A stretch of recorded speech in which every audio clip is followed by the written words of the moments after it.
There are things the moon does not forget. She has watched civilizations rise from the dust of ancient rivers. She has seen kings bury their crowns in shame. She has witnessed the birth of wolves from the marrow of the first cursed men, those proud, broken creatures who bargained with the old gods and received not salvation, but transformation. The moon remembers all of it, every mating howl, every blood-sealed bond, every betrayal that split a pack in two, and she remembers Aelindra. She remembers the night Aelindra's mother, the Alpha Queen Seraphele, pressed her newborn daughter's face to the open sky and whispered a name into the stars. Not her daughter's given name, but her true name. The name carved into the bones of fate, Aelindra of the Bone Threshold, she who stands between the living and the dead. Seraphele knew, even then. She had heard it in the way her daughter screamed at birth, not with fear but with rage. She had felt it in the warmth of the child's skin, a warmth that did not come from blood or breath, but from something older, something ancestral. She had wept and held her tighter, and she had never told a soul. Not even Varek, especially not Varek. The elder alpha of Thornvale Pack had been ancient even before Seraphele married him. They did not love each other. That was not why wolves bonded in those days. Packs survived through strength, and Seraphele had brought him 3 northern packs as a dowry. Varek had given her a name, a title, and a stone-walled keep overlooking the gray cliffs of the Ashvale Mountains. He had also given her his cruelty. Slowly, the way seasons change, so gradually that at first she mistook it for authority. Then she stopped mistaking it for anything. She survived by becoming still, the way forest prey becomes still when the predator is close.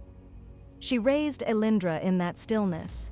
She taught her to read the shadows in a room before she spoke, to watch a man's hands before she trusted his eyes, to pray, not to the moon, not to the wolf spirit, but to the ones who came before, the queens who had walked through death's threshold and returned with fire in their throats.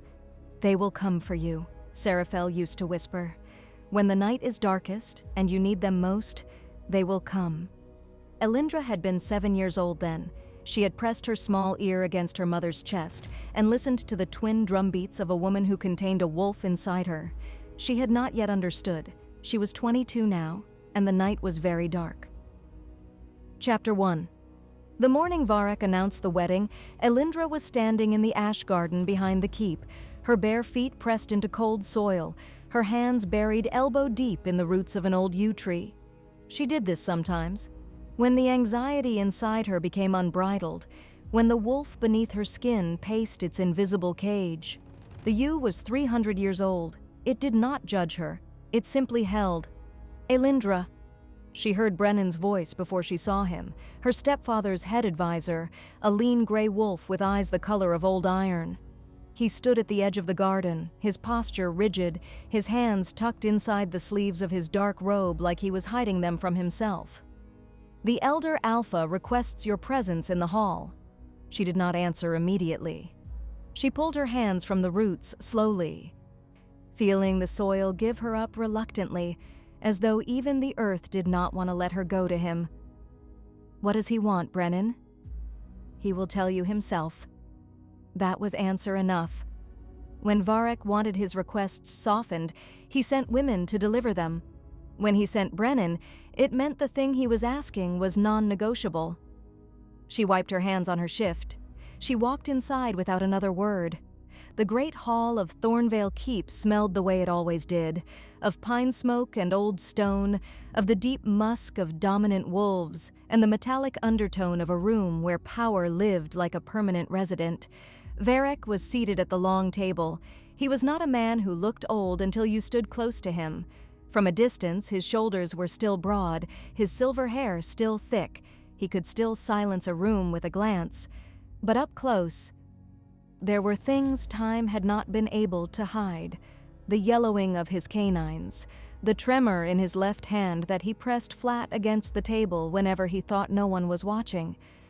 The way the scent of him had shifted in recent years, less alpha musk, more something darker, older. decaying even. A wolf who was losing his dominance and knew it. That was the most dangerous kind. "Sit," he said. She sat across from him, 3 feet of carved oak between them. She wished it were a wall of stone. He looked at her for a long moment. Not the way a stepfather looks at a daughter, the way a man looks at something he has decided to take. Her wolf snarled inside her. She kept her face empty. "Your mother is dead," he said. The words landed like stones into still water. Aelindra did not move. She had known something was wrong for 3 days. Seraphel had stopped appearing at meals. The women who attended her had gone pale and silent, and Varek had begun walking the corridors at night. Restless, satisfied, the way predators walk after a kill they cannot stop tasting. She had known, but knowing a thing and hearing it spoken aloud are 2 different wounds. "How?" she said. Her voice did not shake. She would not give him that. She was ill. His voice was smooth, rehearsed. It was sudden. She was healthy 3 days ago. Illness does not announce itself. She looked at his hands. The left one pressed flat on the table. The right one, there was something beneath his thumbnail. A shadow of darkness, too dark for dirt, dark like dried blood. The wolf inside her went very still. The way prey goes still. The way storm goes still before it breaks. "I see," she said. "You will have time to grieve," he said. "A short time. There are arrangements to be made." She looked up at him. "Arrangements. You will be mated to me at the next full moon." He said it the way men announce weather. Inevitable. Beyond argument. "The bond will be sealed publicly in the old rite. The pact requires stability." The full moon was 4 days away. 4 days. Her mother had been dead for perhaps 3. The ground tilted beneath her. She did not let it show. "And if I refuse?" she said, not because she believed it would help, but because she needed to hear him say it. He tilted his head, almost gently. "Then the northern pacts that your mother brought to this alliance will learn that the last woman of Seraphel's bloodline died of the same illness." He stood. He walked around the table. He stopped close enough that she could smell him, that rot beneath musk scent, that thing that was not quite wolf anymore and not quite man. He touched her chin, just 2 fingers, tilting her face up. She let him. "You are not a fool, Aelindra," he said quietly. "Don't begin now." He left. She sat at the table alone for a long time. Her hands were pressed flat in her lap, hidden so no one could see the way they trembled. Not with fear, with the effort of not shifting, of not letting the wolf out of its cage and tearing this keep apart, stone by stone. "Not yet," she told it. "Not yet."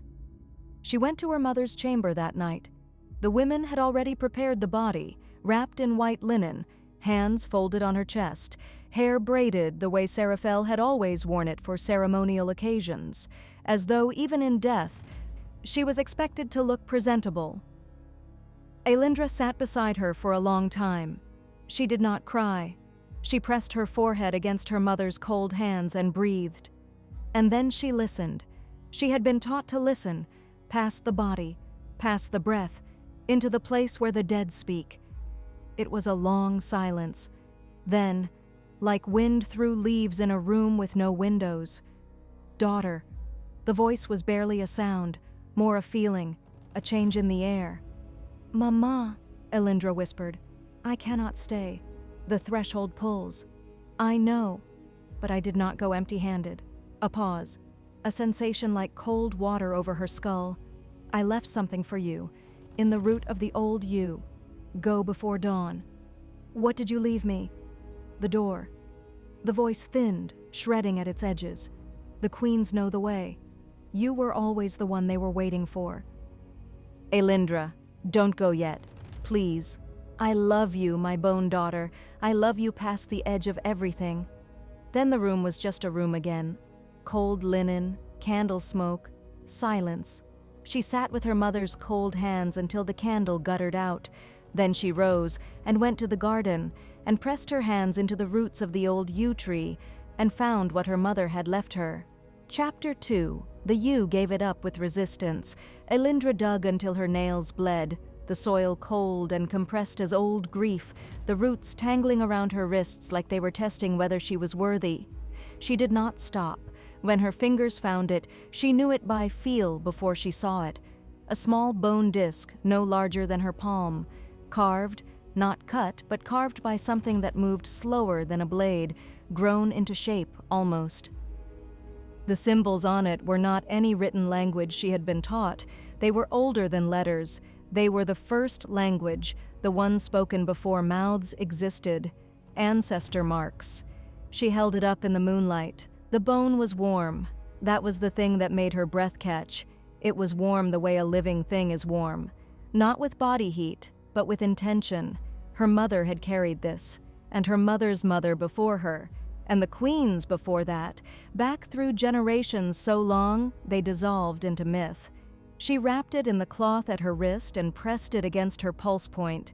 Immediately, the world shifted, not visually, not with light or sound, but the weight of the air changed. Like a door swinging open in a sealed room, a rush of something older entering. She felt them before she heard them. 7 presences. Like standing in a room with 7 fires lit, the warmth unmistakable, the source unseen. One voice came forward from the 7, low, commanding, achingly familiar in a way she had never heard before, the way a place you've never been can feel like home. You found it. Who are you? Aelindra whispered. We are the queens of your blood, the ones who held the line when the line wanted to break. We know what was done to your mother. We know what he intends for you. The anger in those words was ancient. It did not shake or flicker. It burned the way coals burn, patient, deep, waiting. Can you stop him? She asked. Not from this side of the threshold. A pause. But you can let us through. She felt the cold precision of what they were asking. How? You must carry us. All 7. On the night he thinks he owns you. On the night he reaches for you with his rot-scented hands, let us in. Open the door inside you, and we will do what blades cannot. What will it cost me? A long silence. Everything and nothing. A voice that was not the first. Sharper, younger somehow, with an edge of something almost like grief. You will survive it, but you will not be only yourself afterward. You will carry us always. I already carry you, Aelindra said. I've heard your voices in dreams since I was a child. I've felt your anger in my hands when I tried to be still.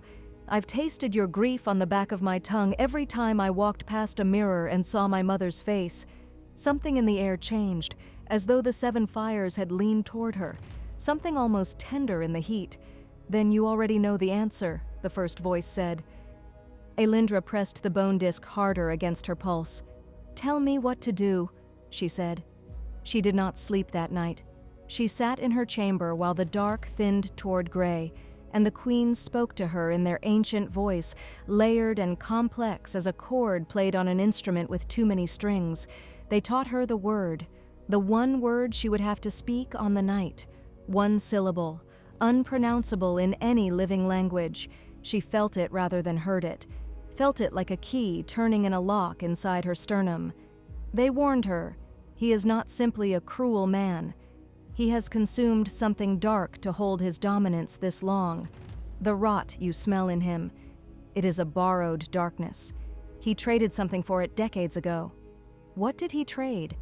His wolf. A pause waited with something she could not name, his own mate wolf. He sacrificed her inside himself to take the power. That is why his scent decays.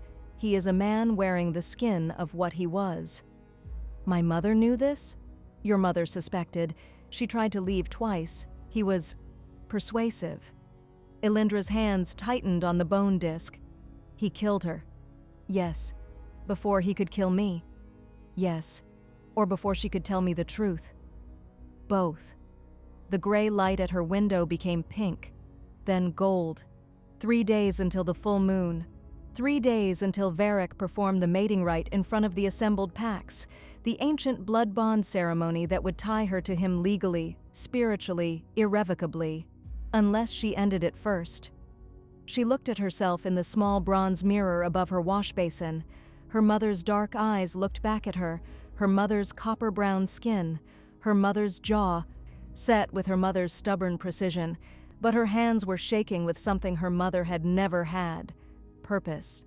She pressed her palm flat against the mirror's surface, against the ghost of her own reflection, and made the first of 7 silent promises to 7 dead queens. I will not let this stand. Chapter 3. His name was Kaelin. She had not thought about Kaelin in 3 weeks. She had been trying very hard not to. But on the morning of the 2nd day, 2 days before the mating rite, he appeared at the edge of the eastern training yard while she was moving through the old forms her mother had taught her, controlled, meditative movements that were half warrior discipline and half something closer to prayer. She felt him before she saw him. That was the thing about Kaelin. He had always been impossible to ignore in the way certain sounds are impossible to ignore, not because they are loud, but because they are clear, like a single clean note in a room full of noise. He was 2 years older than her, first son of Thornvale's hunt captain, lean and dark and quiet in a way that was different from her quietness. Hers was trained, controlled, a survival mechanism. His was simply the way he was. He spoke when he had something to say. He watched always with those still gray eyes, and what he saw, he kept. They had grown up in the same keep, trained in the same yard, spent hundreds of evenings on the same stone wall overlooking the cliffs while the sun drowned in the sea. And 3 weeks ago, 3 weeks before her mother's death, before all of it, he had pressed his forehead against hers in the dark of the lower corridor and said something she had not been prepared for. You are mine, Aelindra. Not in the way he claims anything, in the way breathing is mine. I didn't choose it. She had not answered him. She had been afraid, not of him, never of him, of what saying yes would cost him in a keep run by Varek. She regretted it now. He crossed the yard toward her. His face was carefully blank, carefully, deliberately blank, the way she had taught him to be years ago, when she'd told him that showing feeling in front of Varek was the same as handing him a weapon. But his scent was not blank. His wolf was agitated, fearful, furious. I heard, he said, low, quiet. For her alone, she did not stop moving through the forms. If she stopped, she might fall apart. You heard what, specifically? She said. All of it. He stepped close, not touching, never in the open. What he announced, what it means. It means nothing I haven't survived before. Don't do that, she faltered on a step, recovered. Don't do what? Don't make it smaller than it is, so I'll stop worrying. He moved into her line of sight deliberately, forcing her to see him. He killed your mother, and now he's going to... Kaelin. Bind you to him, and I'm supposed to stand in the yard and sharpen spears while... Kaelin. She stopped moving. She turned to face him fully. His jaw was tight. His eyes were... God, his eyes. She had always known the gray of them was particular. Warm gray, not cold. The gray of morning rather than stone. But right now they had something in them she could not look at directly. Something that resembled the way she felt when she pressed her forehead against her mother's cold hands and spoke to the dead, a grief too large for any container a face could make. I have a plan, she said. She watched him process that. What kind of plan? The kind I cannot tell you.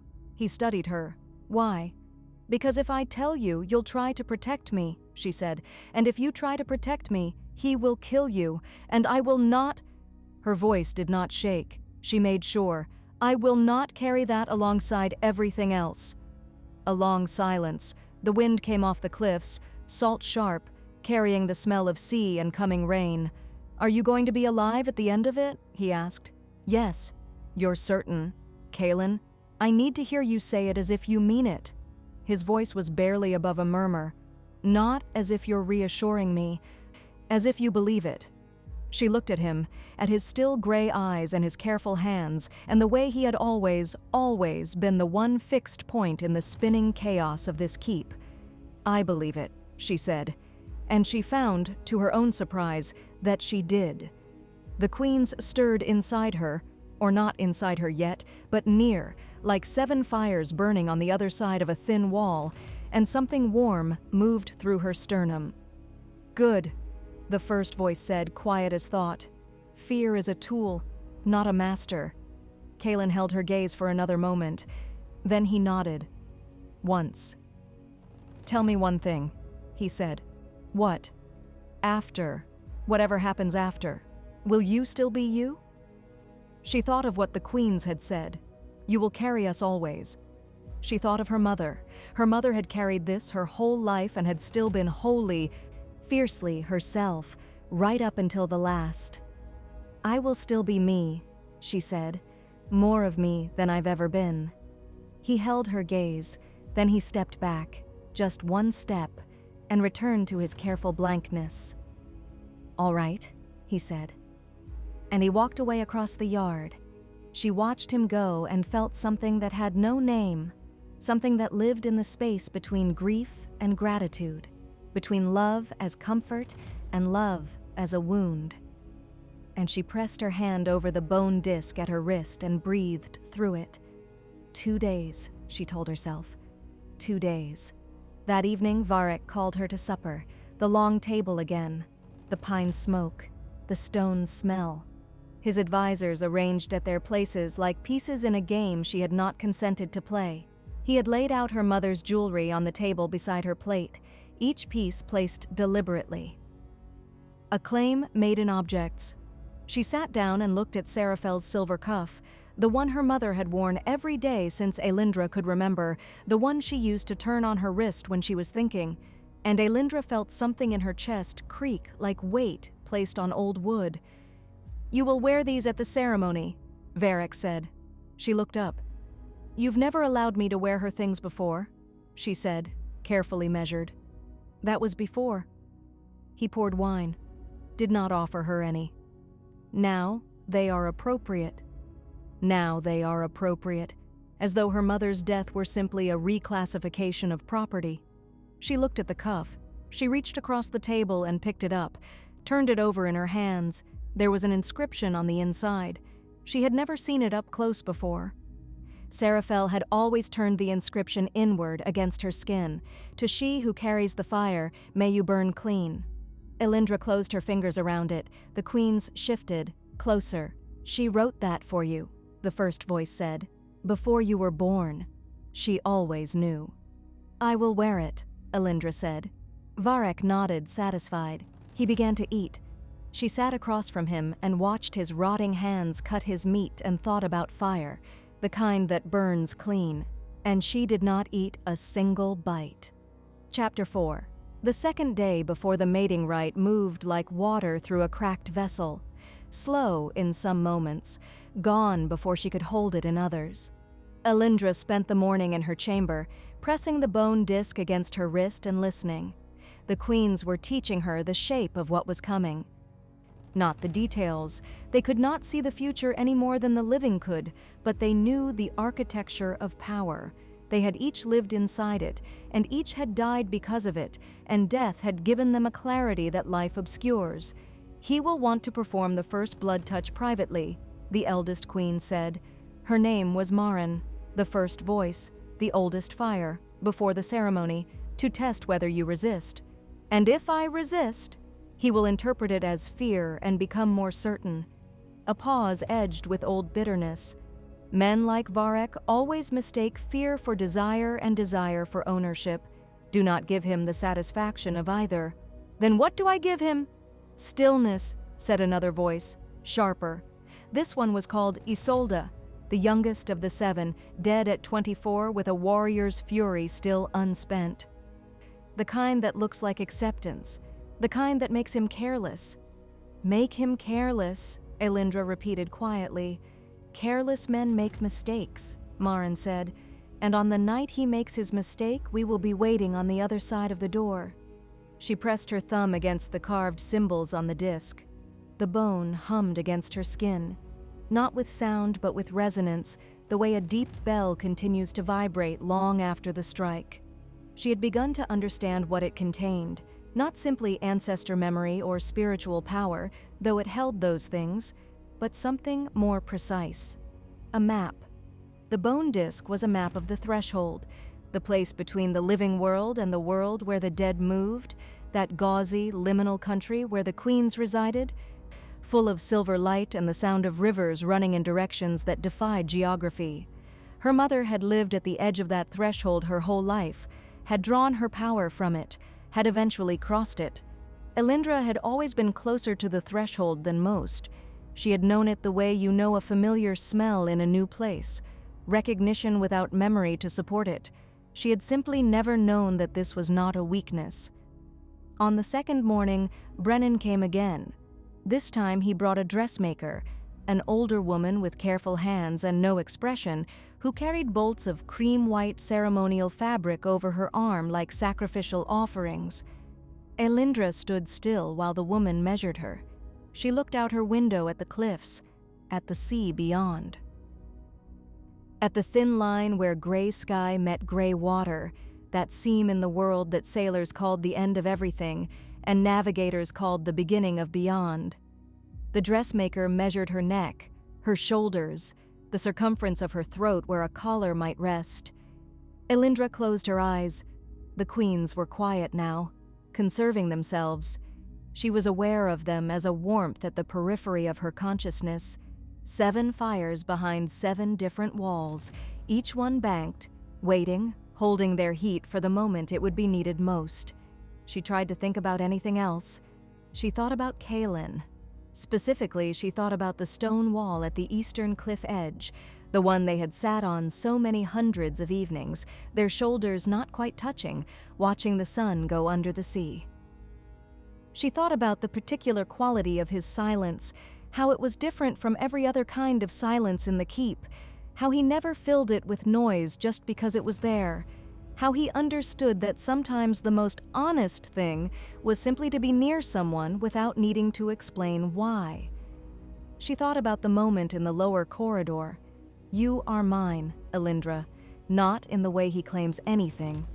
She had not answered him, but she had pressed her forehead against his and stayed there for a long moment, breathing the scent of him, pine and warm stone, and something clean, something that smelled nothing like rot, before she'd made herself pull away.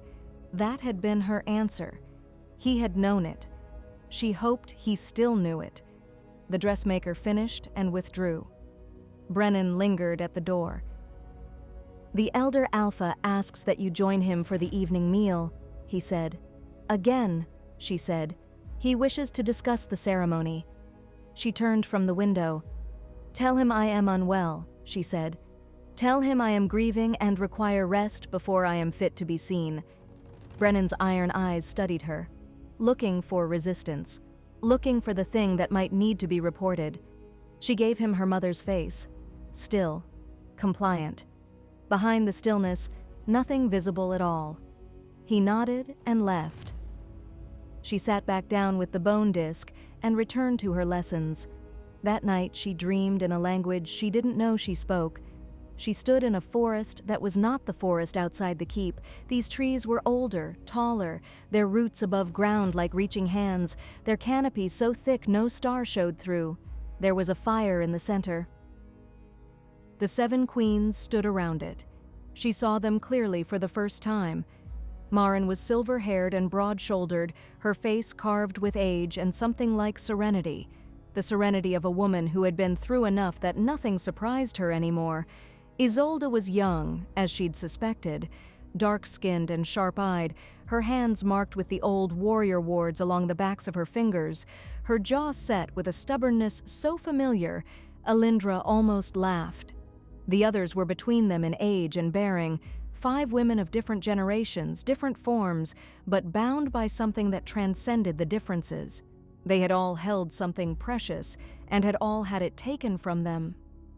And they had crossed the threshold with their rage intact and their love intact, and whatever was left of them had become something indestructible. "You see us clearly now," Marin said. "Yes," Aelindra said. "Good." Marin walked toward her, slow and deliberate. When the time comes, you will say the word, and we will come, all 7, at once. Will it hurt? Maren stopped before her.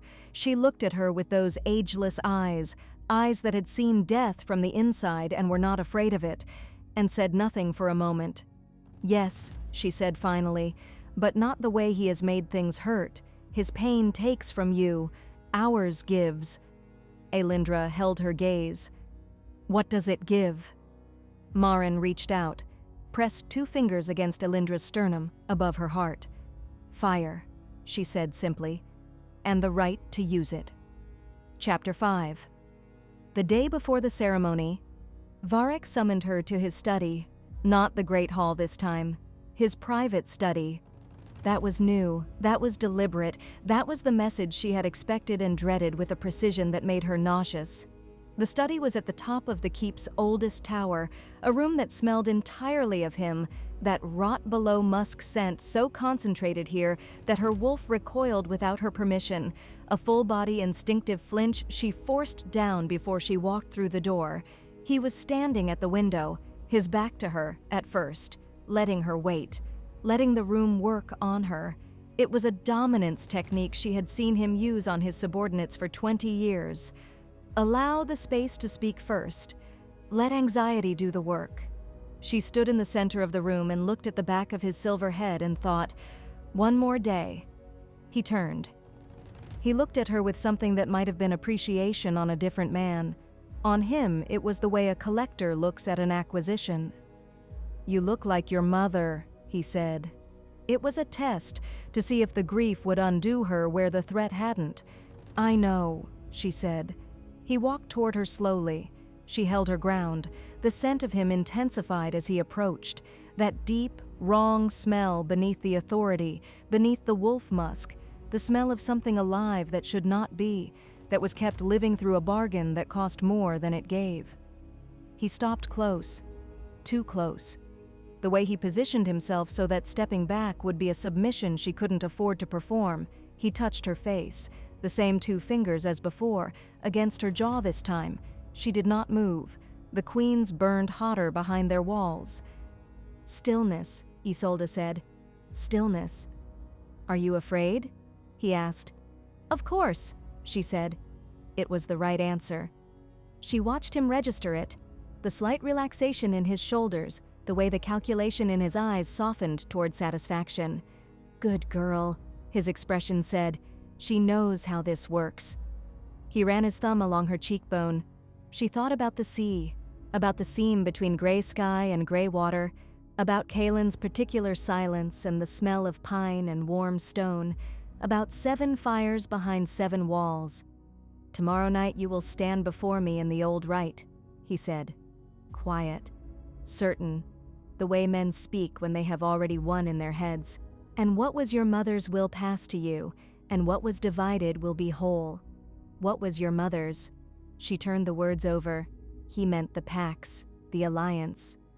The political inheritance that had been Seraphel's and would become Aelindra's once she was legally bound to him, but she heard another layer under the words, the thing he did not say aloud, but which lived in the way he touched her. What was your mother's meant more than Pax. It meant possession. Total, complete, generational possession. She looked at him steadily. I will be ready, she said. He held her face a moment longer, then released her. See that you are. She walked back to her chamber. She closed the door. She sat on the floor with her back against it, the cold stone floor, the hard wood against her spine, and breathed until the shaking in her hands became bearable. Then she pressed the bone disc to her wrist and began her final preparation. She needed to speak to Kaelin one more time. Not for herself, she told herself it was not for herself, but because there were things he needed to know. Practical things. Things about what to do after. She found him at nightfall in the stables, the one place in the keep where honest conversation had always been possible. The horses were indifferent to pack politics. The smell of hay and animal warmth muffled the world outside. He was brushing down one of the gray mares, long even strokes, not looking up when she entered, but his stillness changed quality. She could always tell. Aelindra, he said, "I need to tell you some things," she said. She came and stood on the other side of the mare, the horse between them, warm and enormous and unconcerned. "About tomorrow night." He set down the brush. Now he looked at her. The lantern light made his gray eyes amber at their edges. She had never noticed that before. She told him what she could, not the Queen's, that part she kept, not the word, not the plan in its full shape. But she told him, "Do not interfere, whatever you see." She told him, "When it is over, help the women of the northern packs leave the keep. They will need escort." She told him, "Do not let anyone seal the gates before dawn." He listened. He did not ask the questions she expected. He said, "Where do you want to go after?" She blinked. "What?" "After, when it's done." He rested his arms on the mare's back. Steady, present. "I've been thinking about the coast, north of the ash veils. There's a settlement there. No pack lord, no formal hierarchy, people who simply live." She stared at him. "You've been planning this?" "For 3 days." "Yes." "Kaelin, I know you said not to try to protect you." He held up one hand. "I'm not. I'm just deciding what I want to happen after you've done what you need to do. Those are different things." She looked at him across the warm back of the gray mare. This man, this impossibly steady, quietly furious, carefully loving man who had been waiting for her to be ready for 3 years and had not once made her feel the weight of his waiting. "The coast," she said, "if you want it." She thought about the seam between gray sky and gray water, about the smell of salt, about a place with no pack lord and no rot beneath musk, and no stone corridors full of eyes. "Yes," she said. Something moved in his face, something he let her see on purpose. Relief, she realized. Deep, shuddering relief. The kind that comes when you've been holding a thing for so long you forgot what it felt like before you were holding it. He reached across the horse, one hand, his palm up. She placed her hand in his. They held that for a moment, her hand in his, the mare between them, the lantern guttering in a breath of wind from somewhere neither of them could locate. "One more day," she said. "One more day," he agreed. She squeezed his hand once and let go and walked back to her chamber with the warmth of his palm still printed on her skin. Chapter 6. The full moon rose enormous. It came up over the Ashvale Mountains like something that had been waiting, patient, enormous, luminous, spilling its cold white light across the stones of Thornvale Keep until every shadow was precise, every edge defined, every surface telling the truth. The ceremony was held in the great courtyard. The assembled packs filled every corner of it. Representatives from the Northern Three, Seraphel's packs, the ones whose loyalty had been the price of her mother's marriage, stood in their formal positions, their faces arranged in the careful blankness of people who understood that what they were witnessing was wrong and had not yet decided what to do about it. Thornvale wolves flanked the courtyard's perimeter, Varek's most loyal, the ones who would enforce. At the center, on the flat ceremonial stone, the old stone, the one brought from the first pack settlement generations ago, the one carved with the original mating symbols that were meant to represent union between equals, stood a stone brazier with fire in it, and beside it, Varek. He had dressed for the occasion. Dark formal robes, the pack sigil at his chest, his silver hair combed severely back. From a distance, he looked like authority itself. From a distance, he always had. Aelindra stood in the archway. The women who had dressed her had wept silently the entire time. She had not let herself see their faces. She had kept her eyes on the window, on the moonlight, on the distant dark mass of the old yew in the ash garden. She wore cream white. She wore her mother's jewelry, the cuff at her left wrist over the bone disc. She wore her hair the way the queens had taught her in the dream, loose, unbound, because that was the old custom. A woman with unbound hair at a mating ceremony was a woman who had chosen freely. The cruelty of that tradition, used this way, made the queens stir with a fury so ancient it had become almost serene. "It is time," Marin said. "Nearly," Aelindra told her. "Let me walk to him first." She walked. The courtyard was completely silent. That was perhaps the most honest thing it had done all evening, the silence of 200 wolves who knew what this was and were watching anyway. She felt their eyes. She felt the moonlight on her bare arms. She felt the bone disc against her wrist, the queens burning behind their walls, and below all of it, beneath every layer of performance and strategy and carefully held rage, she felt her mother, not the queens, not a voice or a presence, just Seraphel herself, the particular warmth of her, the way she had always smelled like the ash garden and night-blooming jasmine and something sweet and fierce underneath that Aelindra had never found a word for. She let the feeling come. She did not push it away. She carried it with her all the way to the ceremonial stone. She stopped before Varek. Up close, the rot musk was overwhelming. The borrowed darkness, the hollowness behind his alpha authority, the place where his wolf should have lived and didn't anymore. He looked at her with those collector's eyes. "You are ready," he said. It was not a question. "I am ready," she said. He reached for the ceremonial blade on the stone beside the brazier. An old bone-handled knife, meant to draw the first blood of the mating bond, a drop from each palm pressed together over the fire, the old words spoken by a pack elder. The pack elder, old Dorvin, a bent wolf who had been old even before Varek, began to speak the ritual words. Aelindra listened to the words. She had been taught these words as a girl. Seraphel had told her what they meant, not the official translation, but the real meaning, the one from the first language. "I receive you, I am received. What was separate is made singular, what was solitary is made whole. Words of union, words of love once, words being used as a weapon now, turned inside out by the hands that held them." Varek cut his palm, held it over the fire. The blood hissed against the flame, and even the fire seemed to flinch. Even the fire seemed to know something was wrong with the blood being offered to it. He extended his bleeding hand toward her, waiting for her to offer hers. She looked at his hand. She looked at the blood. She thought, "This is the moment he thinks he has won. This is the moment men like him always make their mistake."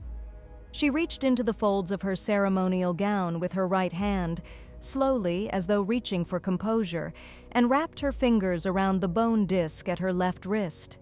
She lifted her left hand. She turned it palm up. She said the word. The word had no sound a human throat should have been able to make.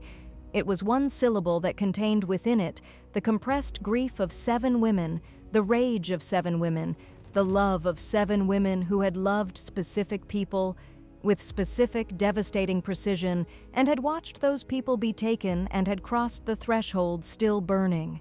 The word cracked the air. Not loudly. The way ice cracks beneath pressure, a sound you feel in your bones before your ears register it. The flame in the brazier went white, not orange, not yellow, white. And then the queens came through. Chapter 7. They came the way dawn comes through old stone walls, not breaking in, seeping, light before heat, heat before presence, presence before sound. Aelindra felt the first one enter her at the base of her spine.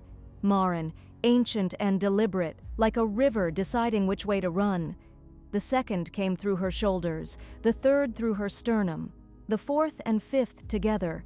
They had always been together in life, sisters, queens of the same pack in different generations. They came through her hands and her hands began to glow, not metaphorically, actually glow.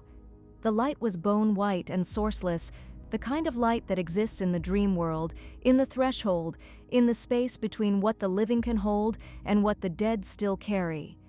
Isolde was the 6th. She came through the crown of Aelindra's skull, and Aelindra felt her, that young warrior fury, that unspent life, like a blade being drawn inside her own thoughts. "I've been waiting for this," Isolde said, not to the others, to Varek, though he could not hear it yet, for a very long time. The 7th queen came last, and Aelindra had not been told who the 7th was. The others had not named her. She had always been the quietest of the 7 fires, the one that burned lowest and most steadily. When she entered, Aelindra understood. She understood because the scent came with her. Ash garden, night-blooming jasmine, and that fierce sweet thing underneath that Aelindra had never found a word for, because she had never needed a word, because it was simply what her mother smelled like. "Mama, I told you I didn't go empty-handed," Seraphel said. And then she was everywhere inside her. All 7 were everywhere, and Aelindra stopped being only Aelindra. Varek saw the light before he understood it. The bone-white glow coming from the girl's hands, the way the flame in the brazier had gone white and still, the way the air had changed quality, thickening, deepening, the way air changes before a storm, except there was no storm coming from any direction he could name. He stepped back. 1 step. The first step back he had taken from anything in 40 years. "What are you doing?" he said. His voice was still authoritative, still in command of the room, but beneath it, beneath the authority, his wolf, his stolen, sacrificed, half-dead wolf. It knew. It recognized the white light the way prey recognizes the smell of a predator, the primitive, wordless recognition. "Run." He did not run. He was Varek, Elder Alpha of Thornvale, and he had not run from anything in 40 years, and he was not going to begin now in front of 200 witnesses. "I asked you a question," he said. Aelindra looked at him. Her eyes were still her eyes, dark, steady, her mother's precision in the set of them, but they were also full, fuller than eyes should be, as though more than one person was looking through them. "We know what you did," she said. Her voice was hers, and also not hers, layered, harmonic, 7 notes in a chord that her single throat should not have been able to produce. The assembled wolves went completely still, not the trained stillness of political performance, the primal stillness of creatures in the presence of something their bodies understood before their minds did. "We know what you traded," she continued. "We know what you took from Thornvale's bloodline. We know what you took from the northern packs." A pause. "We know what you took from her." Her left hand opened. The bone disc floated up from her palm, rotating slowly, glowing with that white bone light, the ancestor symbols turning in the air like a second moon, smaller, fiercer, personal. Varek's borrowed darkness stirred. She felt it. They all felt it, all 7. The thing inside him that was not a wolf and not a man. The dark bargain he'd made decades ago. It recognized them. It recognized the white light as its opposite. It was afraid. And because it was afraid, it made Varek do something he would not have done otherwise. It made him reach for her. His hand shot out, fast. The speed of an alpha, even an aging one, closing around her wrist, her glowing wrist. The contact hit him like a brand. He made a sound, not a man sound, not a wolf sound, something between them that should not have existed. And he did not let go. "Now," Maren said, not to Aelindra, to all of them. "Now." What happened next was not visible to everyone in the courtyard. Some of them would describe it afterward as light, others as sound. Others would say they felt it rather than saw it. A pressure change, a sudden drop in temperature, the feeling of standing too close to something that was operating on a scale the human body was not built to accommodate. What Aelindra experienced was different. She was inside it. She was the fire and the doorway and the 7 queens and herself, all of it simultaneously, none of it separate from the rest. And what moved through her toward Varek was not violence in the way that blades are violent. It was something older than violence. It was judgment, the word the living use for what the dead carry, the understanding that what a person does accumulates, compounds, becomes a weight that cannot be negotiated with or politically managed or suppressed through dominance and borrowed darkness. It simply becomes what you are. And what Varek was, what all 7 queens understood in an instant with the complete clarity of the threshold, was an absence, a man who had consumed everything around him to fill a place inside himself that could not be filled, his wolf, his mates, his pack's trust, his own decency, given up in increments so small he had barely noticed each sacrifice until the thing being sacrificed was the last of him worth saving. The queens did not kill him the way weapons kill. They showed him what he was. They opened him the way you open a thing that has been sealed too long and let the light in.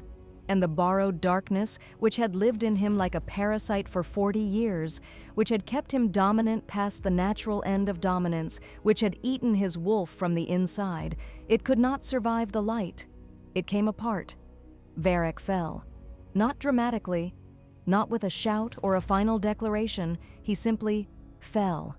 Like something that had been standing only because the tension in it was still held, and when the tension released, the shape collapsed. He landed on the ceremonial stone.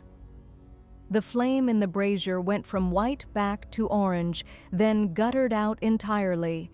The bone disc descended back into Aelindra's open palm, and then the queens began to recede, one by one. The way dawn recedes from rooms it visited briefly, the light still warm on the stones, but the source moving on.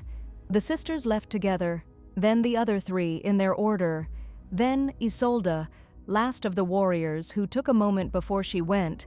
Aelindra felt her linger, felt that fierce young fury take one final look at the fallen alpha with something that was not satisfaction and not sorrow, but was the precise feeling of a debt repaid. "Enough," Isolde said. Then she was gone. And then there was only Seraphel, her mother. Aelindra felt her in every cell. That warmth, that specific beloved smell, and she wanted, with a ferocity that almost undid her, to hold on. "You can't stay," she said. "No," Seraphel said, "but I'm not going far." A pause full of warmth. "I'm in the disc. I'm in the U-roots. I'm in the spaces between your words when you speak with love. You won't lose me, daughter. You never did." Aelindra pressed her glowing hand against her own heart. She felt her mother press back, from the inside, from wherever the dead press from when they love the living with a love that doesn't know how to stop. "I love you past the edge of everything," Seraphel said. Then she too was gone. The glow faded. Aelindra stood alone on the ceremonial stone, her own heartbeat, her own lungs, her own hands, warm and hers, and trembling slightly. The courtyard was completely silent. 200 wolves, not one of them moving. Chapter 8. The silence held for a long moment. Then it broke, not with a shout or a cry, with a sound that started low and spread. The sound of wolves processing something their bodies understood before their minds could name it. A sound like exhaling, like a room full of people releasing a breath they had been holding for years. The Northern Pack representatives moved first. Aelindra watched the eldest of them, a broad, gray-haired woman named Counselor Essa, who had served under Seraphel's mother and had watched Seraphel's marriage with 2 decades of careful, silent grief, walk to the center of the courtyard. Essa looked at Varek, then she looked at Aelindra. She pressed her right fist against her chest, the old salute, the one given to queens. After a moment, the man beside her did the same, then the woman beside him. It spread the way light spreads, outward from a center, finding every surface, leaving nothing untouched. Thornvale's wolves were slower. Some did not move at all. The most loyal of Varek's inner circle, the ones whose position depended on his, who were now calculating very quickly what this meant for their futures. Aelindra let them calculate. She had things she needed to do first. She stepped down from the ceremonial stone. She walked to the edge of the courtyard where Brennan stood. He had not saluted. He was watching her with those iron eyes, unreadable, as always, but with something new in them. Something she had not seen there before.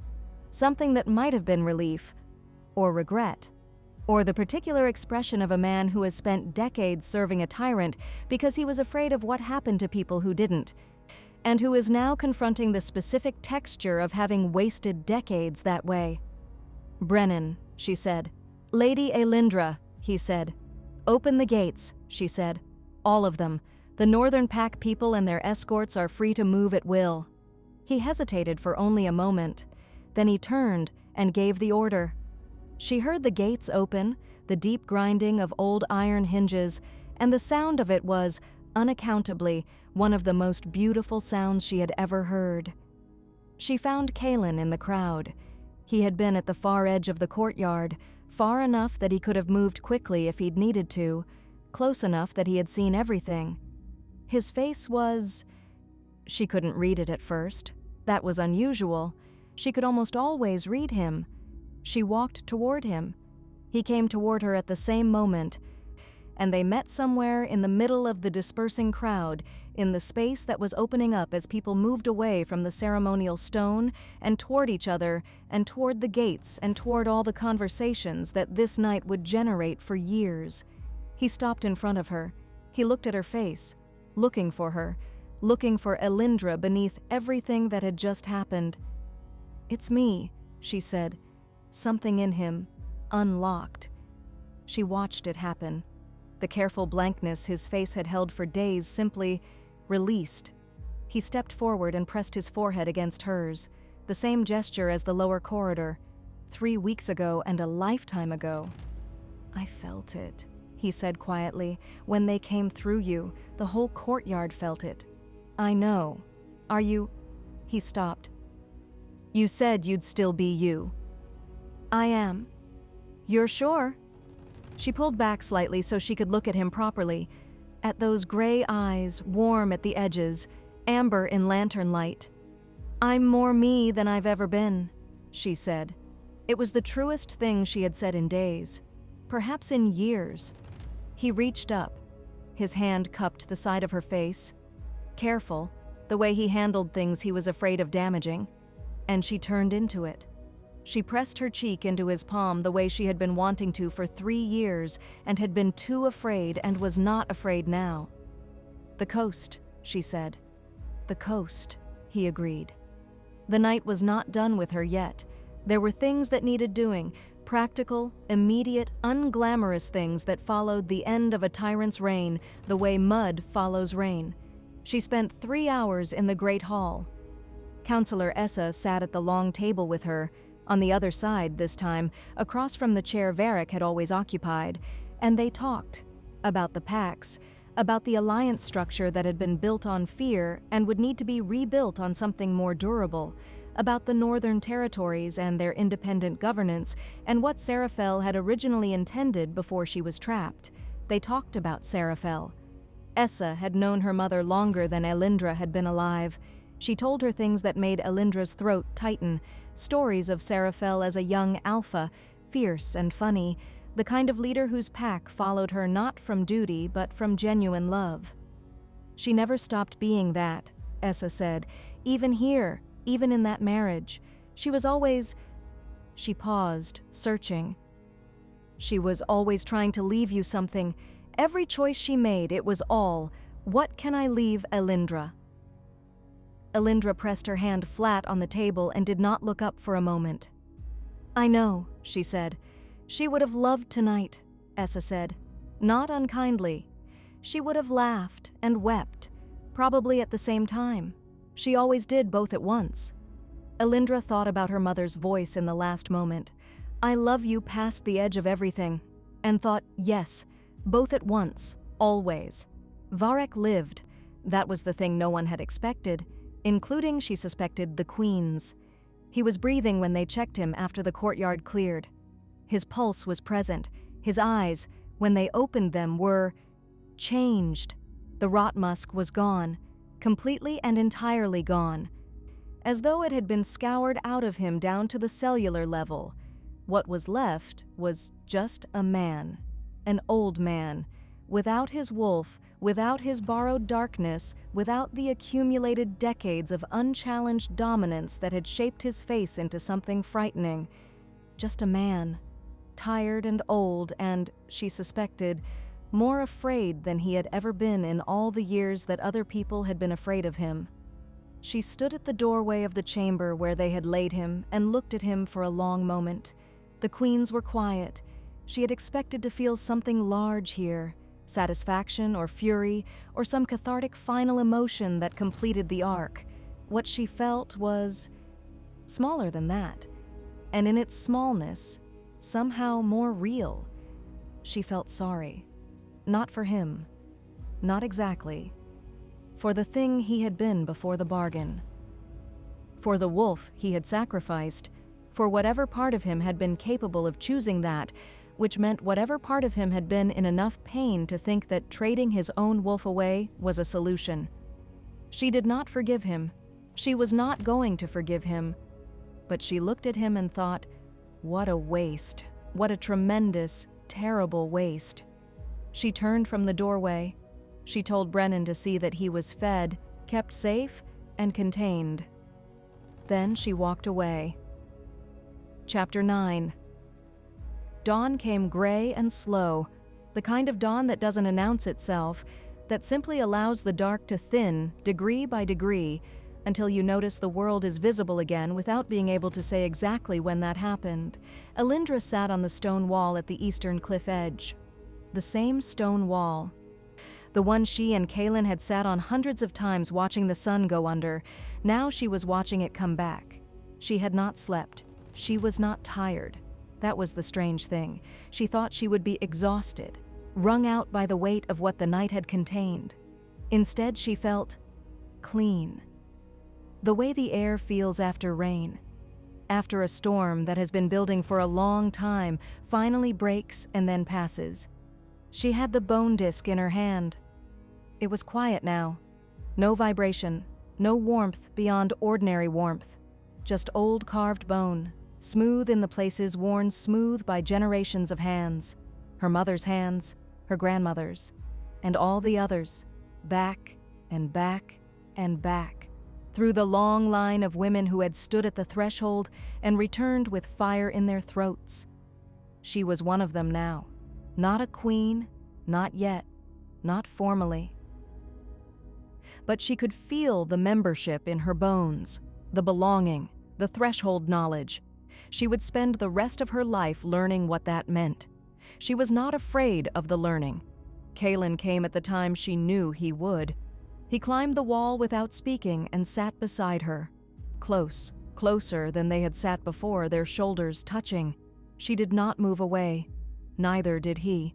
They watched the gray dawn over the sea together. The sky was doing the thing it did in the hour before full sunrise, layering light beneath cloud, building depth the way a painter builds depth, the horizon luminous long before the sun arrived. "How are you?" he said. A simple question, the most honest kind. "I'm not sure yet," she said. "Still taking inventory." He nodded. "The queens, are they?" "Still here," she said, "but resting." "Like fires banked for the night," she considered. "I don't think they'll ever entirely leave, but I think they're at peace now, mostly." "Mostly?" Isolde is a little restless. A faint smile, the first in days. "I think she's going to be restless for a while. She died young. She had a lot left she wanted to do." He looked at her. Something gentle in the way he looked at her. Like sunlight on something that has been in the dark too long. Careful, because you know it needs warmth, but you know it's also fragile in that specific way of things that have been through too much. "And your mother," he said. She felt Seraphel stir, not speaking, just present. The warmth that was not body heat but was something older and more consistent.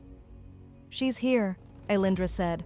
Her voice did something complicated on those two words. She let it. She had been still for so long. She was allowed to be complicated now. "Good," Kaelin said. She looked at him. "Good," she said. "I'm glad she's with you."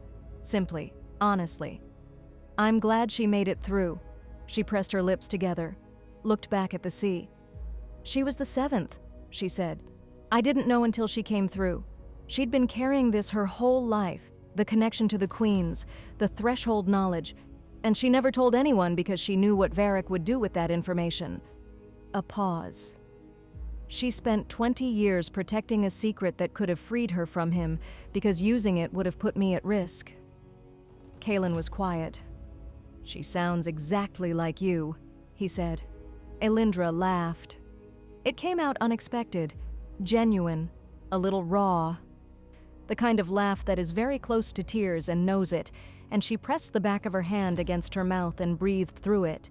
"She'd say the opposite," she said. "She'd say I sound like her." "Probably both," he said. She lowered her hand. He reached across and took it, her hand, and held it the way he'd held it in the stables.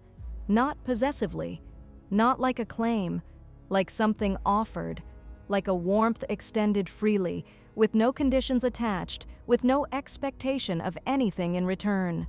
She held on. Below them, the sea moved, constant, indifferent, ancient. The water that had been water before the first wolves howled and would be water long after the last ones went silent. "When do you want to leave?" he asked. She thought about the keep behind her, about the things that still needed doing, the pack structure, the alliances, the long process of rebuilding what Varek had corroded. "Not immediately," she said. "There are things I need to see settled." "How long?" "A season, maybe 2. He nodded. No impatience, no pressure. "And then," she said, "the coast." He squeezed her hand. The sun came up, first as light beneath cloud, that particular gold that precedes the source, then the source itself, emerging above the sea's horizon with the slow, certain majesty of something that has risen every single day since before memory began and intends to keep going. They sat and watched it.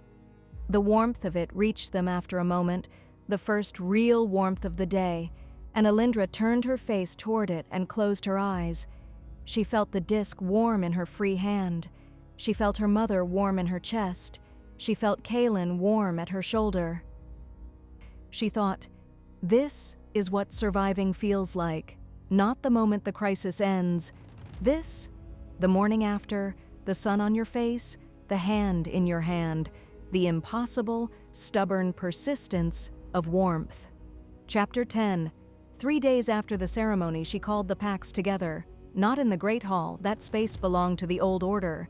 She called them to the courtyard. The same courtyard, the ceremonial stone still at its center, the brazier still cold. She stood on the stone, not above them, not elevated, just at the center, visible to everyone.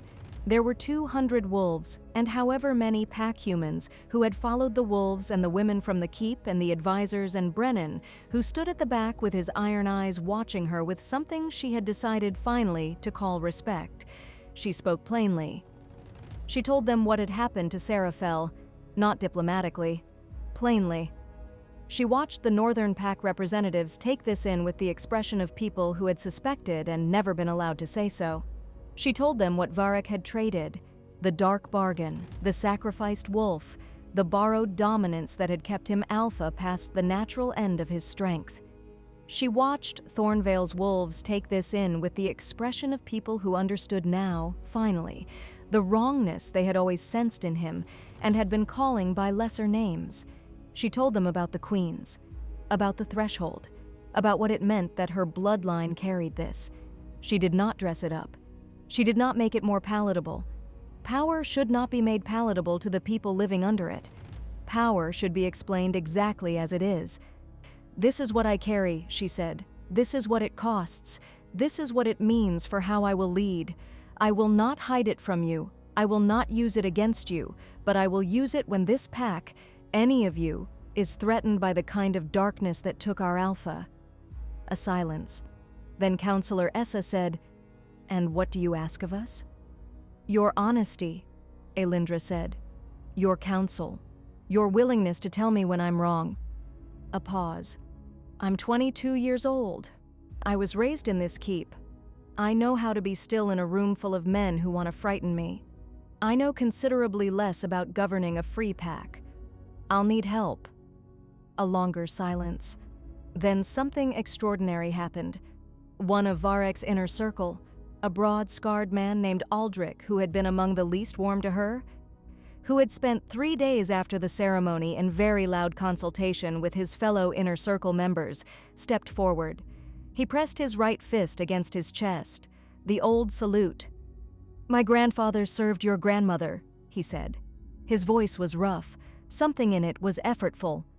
"I was told the women of your line were—" He stopped, started again.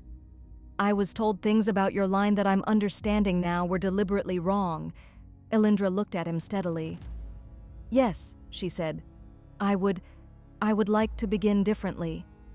He kept his fist against his chest. "If that's possible." She held his gaze. She thought about the queens, about what they carried, about the difference between justice and vengeance, the distinction that Marin had understood and Isolde was still learning, and her mother had always known intuitively. "It's possible," she said. He exhaled. Behind him, 3 more of the inner circle pressed their fists to their chests, then more and more, until the courtyard was full of the gesture, imperfect people choosing again to try. And the morning light made everything specific and clear. She went to the ash garden after. She needed a moment that was just hers. She sat beside the old yew and pressed her palms into the soil. That familiar cold compression, the roots finding her hands the way they always did, with the slow recognition of old things for older ones. She felt her mother in the roots, not metaphorically. Seraphel had carried the threshold knowledge for 20 years. She had pressed her hands into this soil on the same days Aelindra had. She had spoken to the queens from this same spot. The yew remembered. "Well done," the roots said. Or not the roots. What moved through the roots? The warmth that was not body heat. Aelindra laughed softly. "You were there," she said. "You saw." "I saw," Seraphel said. "I saw my daughter stand on that stone and tell the truth to 200 wolves without flinching. I saw her choose justice over vengeance. I saw her take the hand of the man she loves in the morning light." The warmth deepened, a kind of tenderness so concentrated it was almost unbearable. "I saw everything I raised her for." Aelindra sat in the garden for a long time. She didn't speak. Neither did her mother. They simply shared the silence the way they had always shared silence. Her mother on one side, her on the other, both of them breathing, both of them present. The warmth of an old yew tree holding them both in the patient, uncomplicated way that 300-year-old things hold the humans who come to them with their grief. Chapter 11. A month passed, then another. The keep changed shape around her, slowly, the way water changes the shape of stone, not dramatically, not all at once. The inner corridors lost their listening quality, that specific anxiety-inducing feeling of walls that absorbed conversations and reported them to the wrong people. The Great Hall became a place where people gathered willingly. The gates were open during daylight hours. Brennan reorganized himself with a thoroughness that was almost moving. A man in his 60s, rebuilding his own habits of loyalty from the foundation, choosing each day to be something different than what decades had made him. He was not forgiven, but he was watched. And watching seemed to be enough for him, having someone pay attention to whether he was trying. Varek remained in the keep. This was the decision that generated the most argument. Isolde, in particular, burned very hot about it, but Aelindra held firm. He was contained. He was watched. He was fed. He had no wolf and no borrowed darkness and no dominance. He had no power over anyone. He had, as far as she could determine, nothing inside him at all. He sat in his chamber by the window and looked at the cliffs with the expression of a man who is understanding, late and irrevocably, what he spent his life becoming. She visited him once. She did not plan to do it again. Once was enough. He looked at her when she came in, and his eyes were not afraid, not cold, not the collector's calculation, just eyes. Old eyes. Tired eyes. "You look like her," he said. It was the same thing he had said before, but it sounded different now. It did not sound like possession. It sounded like grief. She studied him. "She deserved better," she said. "From you. From the life she was given inside these walls." He said nothing. "I'm not going to tell you you're forgiven," she said, "because you're not. And I don't think telling you that would do either of us any good." He was still. "But I want you to know," she said, "that the Pax are well, that the people she brought to this alliance are free, that her name, the way it will be remembered, is not as your wife. It is as the queen who carried the queens, the one who kept the flame until the one who could use it was ready." Something moved through the old man's face, across it, quickly, like weather. Then it was still again. She left him. She did not look back. She began learning her real name. Not Aelindra, she kept that, but the name her mother had whispered to the stars, she who stands between the living and the dead. The threshold work was not dramatic. It was not the white light, bone disc, 7 queens erupting intensity of the ceremony. It was quieter than that. It was sitting with grieving pack members and feeling the presence of their dead nearby, not speaking for them, not channeling them, just being the door, holding it slightly open, letting the warmth come through. It was helping an old woman in the pack settlement village speak one last time to her mate who had died in winter. It was sitting with a young wolf whose twin had been lost on a hunt and feeling the twin's residual warmth and knowing exactly what to say. He didn't go far. He's in the places you loved together, in the particular quality of silence you shared. He's in the way you move through the world, because who we love becomes part of how we move. She was surprised to find that she was good at it, not technically, not with ceremony or performance, but with presence. She could be present with grief in a way that didn't require the grief to resolve, that didn't need it to become something else, that could simply hold it, the same way the old you held her. The queens understood this and approved quietly from wherever they rested, banked fires, warm and distant. "This is what the power is for," Maren said one evening. "Not ceremony, not ceremony. This."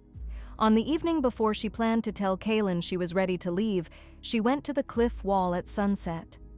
She climbed it alone and sat and watched the sun go down. The sea was dark gold, the cliffs were dark rose.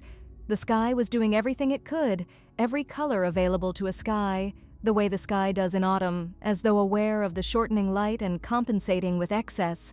She pressed the bone disc to her wrist. The warmth was there, always there now, the gentle, constant presence of 7 women who had chosen her specifically and would choose her again. She thought about the last year of her life. She thought about the girl who had stood in this garden with her hands in the roots of the yew tree, practicing stillness as survival, building walls inside herself tall enough to keep Varek out, and accidentally tall enough to keep most things out. She thought about what it had cost to dismantle those walls. How she had expected it to feel like exposure, like standing in an open field during a storm. How it had actually felt like breathing, the first real breath after a long time of breathing too shallow. She heard him before she saw him, the quiet particular footfall she would recognize anywhere. He climbed the wall and sat beside her, their shoulders touching. For a while, neither of them spoke. They watched the last of the sun sink into the sea. "I'm ready," she said. He turned to look at her. "The coast?" "The coast." She felt him, the shift in his breathing, the change in his scent, the very specific quality that appeared in him when something he had been holding was allowed to set down. "We can leave in 3 days," he said. "I've spoken to Counselor Essa. She'll manage the council while you're away." "Away?" she said. "Not away. You'll come back," he said, simply. "Certainly." She looked at him. "You think I'll come back?" The threshold worker of Thornvale leaving permanently would be... He almost smiled. "It would be a waste." She looked at him for a long moment, at his gray eyes and his careful hands and the steady, unhurried way he existed. "You've been planning for my return," she said, "before we've even left." "You're worth planning for," he said. The sun finished going under. The sky held its colors for a while after, generous, lingering, the way good things do. She leaned her head against his shoulder. He went still, the same way the air goes still in a room when something long hoped for finally happens. Then he exhaled, quietly, fully, and let himself lean back. Chapter 12. They left on a morning that smelled like turned earth and coming rain, not a grand departure. She had wanted none of the ceremony that Thornvale was still capable of producing, none of the formal farewells and salutes and assembled crowds with significant expressions. She wanted to simply go. So she rose before the keep was awake, and she went to the ash garden, and she pressed both hands into the yew tree's roots one final time. "I'm going," she said. "I know," Seraphel said, warm and easy, already settled into the new shape of things. "You'll take me with you. You always do." "Will you be all right? Without the keep? Without—" "Daughter, gentle, certain. I'm in the threshold. The threshold is everywhere. Where you go, I am. The you will be here when you come back." Aelindra pressed her forehead against the bark. The bark was cool and furrowed, and extremely old, and entirely indifferent to human feeling in the specific way that made it safe to feel against. She breathed. She pulled her hands from the roots. She wiped the soil from her palms. She picked up the small pack she had prepared, nothing elaborate, nothing that belonged to the keep, and she walked to where Kaelin was waiting by the eastern gate with 2 horses and a quietness about him that was precisely, exactly himself. He looked at her when she came through the gate. She looked at him. "Ready?" she said. "Ready," he said. They rode out into the gray morning. The road north was long and eventually became not road, a track, then a path, then the idea of a path, then simply the direction that felt correct, guided by the cold salt smell of the sea growing stronger with every mile. They spoke sometimes and were silent other times in the proportions that were theirs, more silence than speech, and the speech that happened was dense with meaning because of it.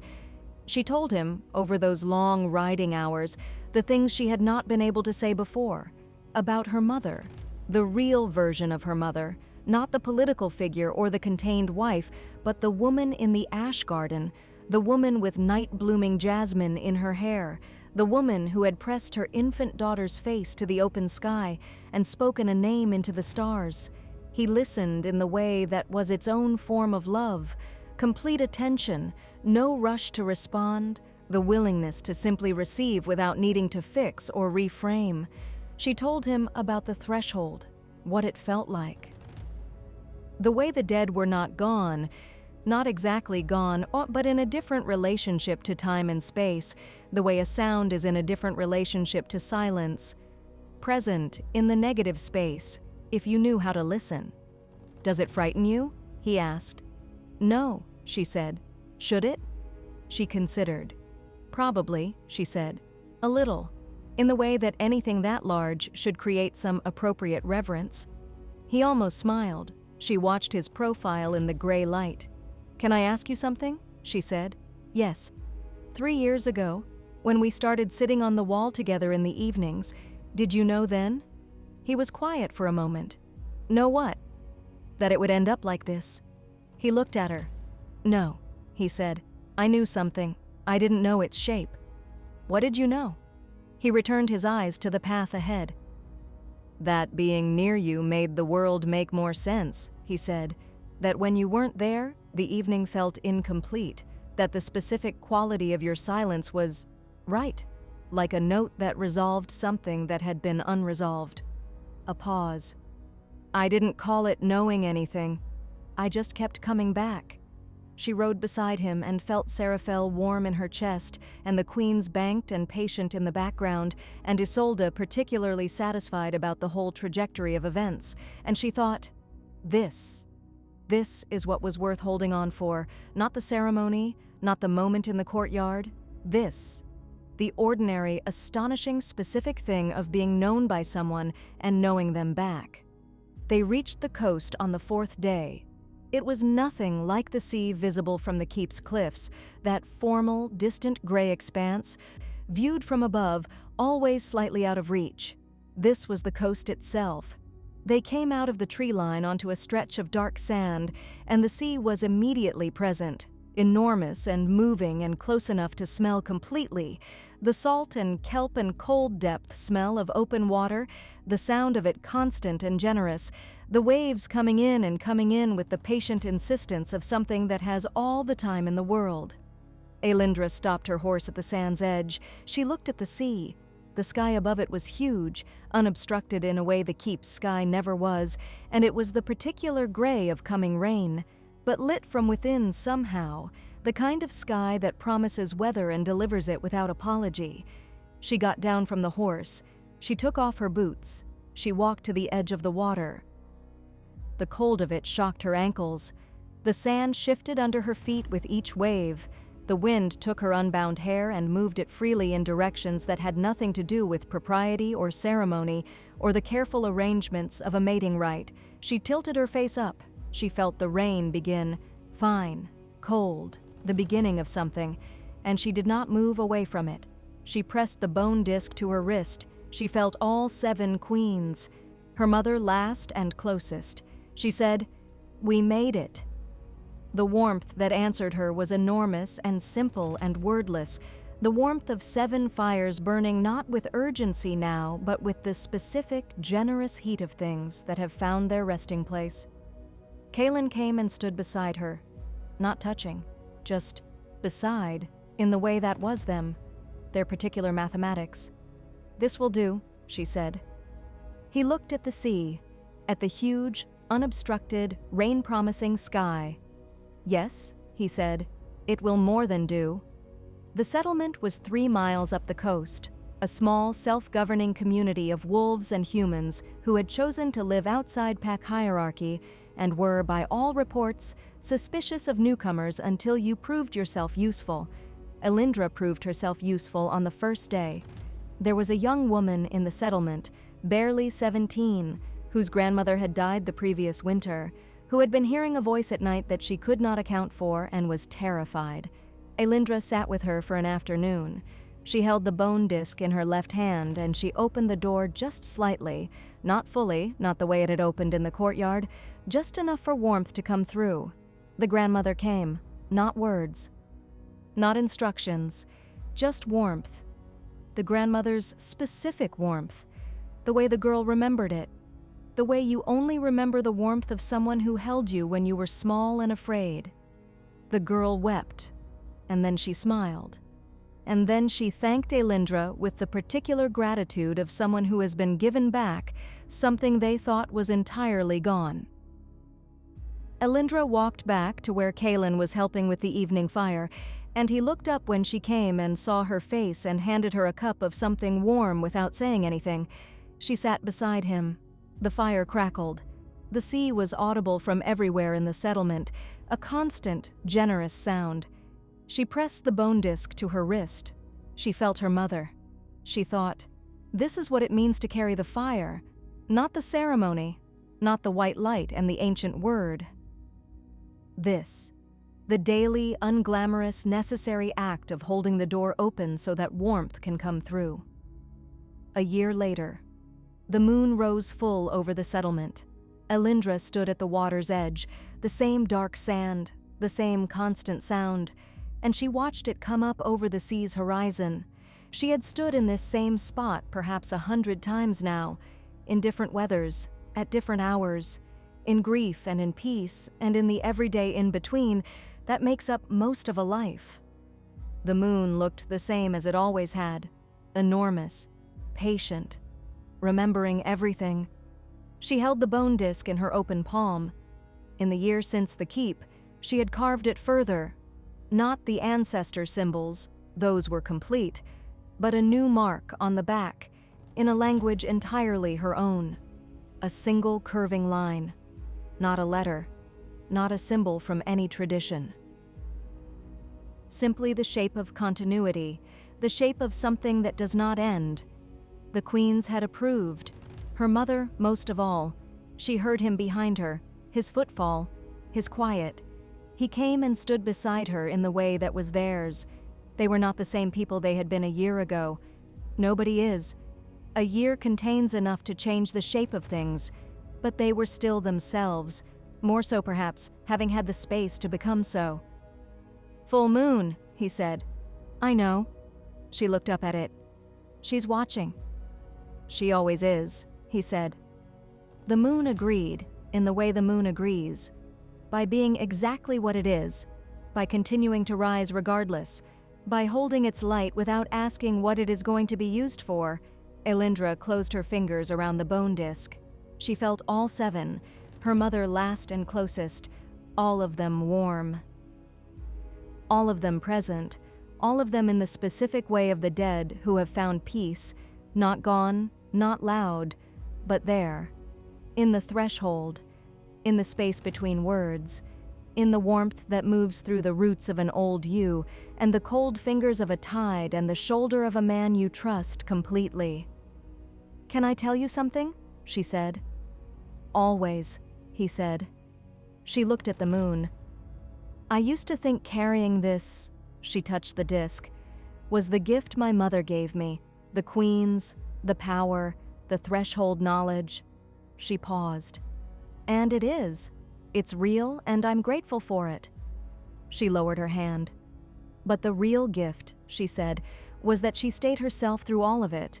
20 years inside that keep, 20 years of stillness as survival, and she never—" Her voice did something complicated, and she let it. She never stopped being who she was underneath, the fierce part, the funny part, the part that laughed and wept at the same time.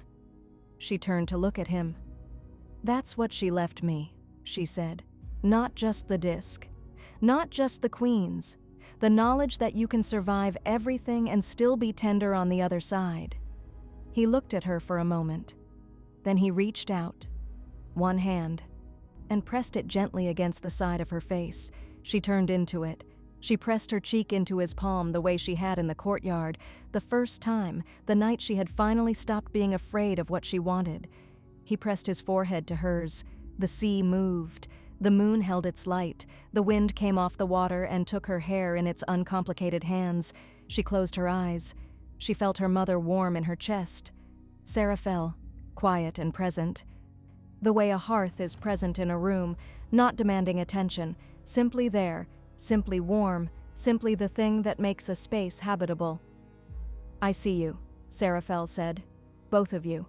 Standing at the edge of the water in the moonlight. This is what I wanted. This exact thing. Exactly this." Aelindra breathed. She breathed the salt and the cold and the smell of him, pine and warm stone, unchanged, the fixed note in the chord. And she felt the bone disc warm against her palm, and the threshold hum quietly in her sternum, and the wave come in and pull back and come in again. The moon moved slowly through its arc, patient, remembering everything. She stood in the moonlight with the man she loved and the mother she carried, and the 7 queens who had chosen her, and she thought, this is enough. This is, in fact, more than enough. This is what surviving was for. The moon does not forget. She has watched civilizations rise from the dust of ancient rivers. She has seen kings bury their crowns in shame. She has seen wolves born from the marrow of cursed men, and has watched them learn that the curse was never the wolf. The curse was always the fear of it. She watched Seraphel press a newborn face to the open sky and speak a name into the stars. She watched that name become a woman. She watched that woman stand on a ceremonial stone and choose fire over fear. She watched her walk away from the stone into the morning, into the coast, into the long, unhurried work of a life. The moon holds all of this. She holds it the way old things hold things, not tightly, not possessively, but with the patient, constant, faithful certainty of something that knows it will always be here to remember, even when the ones it watches are gone. Even then, especially then. She who stands between the living and the dead stands still at the edge of the water, while the moon keeps her, always, in its light.